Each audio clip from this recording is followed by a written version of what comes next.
Anda kembali bersama kami di Selamat Pagi Indonesia dan kembali kami melanjutkan informasi. Pemirsa Komisi 2 DPR RI menunda pemanggilan jajaran KPU RI. Nantinya pemanggilan KPU akan dilakukan usai KPU menyelesaikan proses rekapitulasi hasil suara pada pemilu.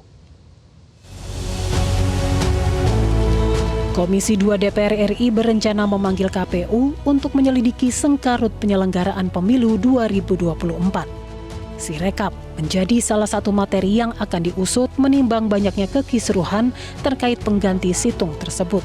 Forum ini juga akan menjadi ruang evaluasi pelaksanaan pemilu. Namun pemanggilan KPU harus ditunda karena KPU masih menyelesaikan tahapan rekapitulasi pemilu. Kami sudah mengingatkan KPU agar Sirekap dihentikan atau diperbaiki. Dan ternyata sekarang niat baik berubah jadi bencana karena banyak sekali kekisruhan dihasilkan oleh Sirekap. Kami ingin mendalami seperti apa anatominya, auditnya, dan lain-lain. Sehingga KPU membuka ke publik apa yang terjadi dengan Sirekap. Dari awal KPU menyatakan ini alat bantu, paling-paling kami menyebutnya nirprestasi, tidak berkinerja dengan baik. Berbagai sengkarut rekapitulasi suara di daerah menjadi faktor ditundanya pengumuman hasil pemilu. Padahal, menurut Undang-Undang Pemilu, pengumuman hasil pemilu selambat-lambatnya dilakukan 35 hari setelah pemungutan suara. Rekapitulasi suara pemilu di tingkat provinsi misalnya. Seharusnya proses ini selesai pada 10 Maret 2024. Namun karena ada beberapa daerah di sejumlah provinsi belum juga merampungkan rekapitulasi akibat banyak kendala di proses rekapitulasi tingkat kecamatan. Mundurnya hasil pemilu dinilai pakar hukum tata negara Ferry Amsari bahwa hasil pemilu menjadi tidak sah. KPU juga dinilai tidak konsisten dan tidak taat pada undang-undang.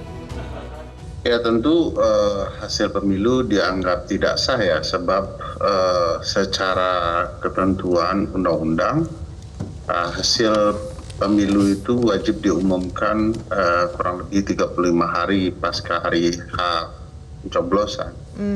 Pada titik itu kalau kemudian terjadi molor gitu ya, tentu akan berakibat kepada keabsahan pengumuman tersebut.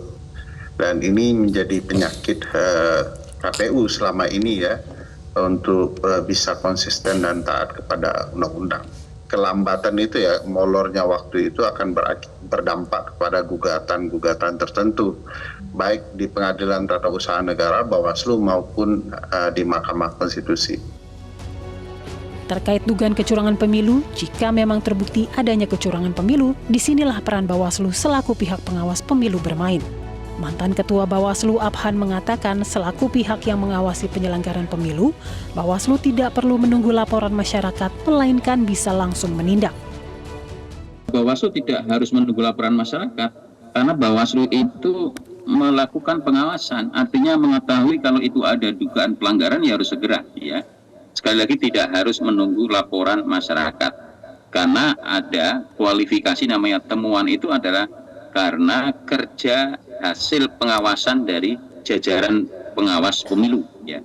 Ketika itu kemudian ada buktinya cukup dan bisa dikualifikasi sebagai dugaan pelanggaran pemilu, memenuhi syarat formil material ada dugaan pelanggaran pemilu, maka segera untuk ditindaklanjuti.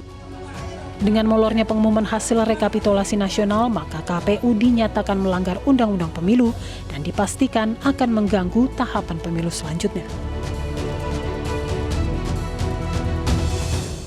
Jelajahi cara baru mendapatkan informasi. Download Metro TV Extend sekarang.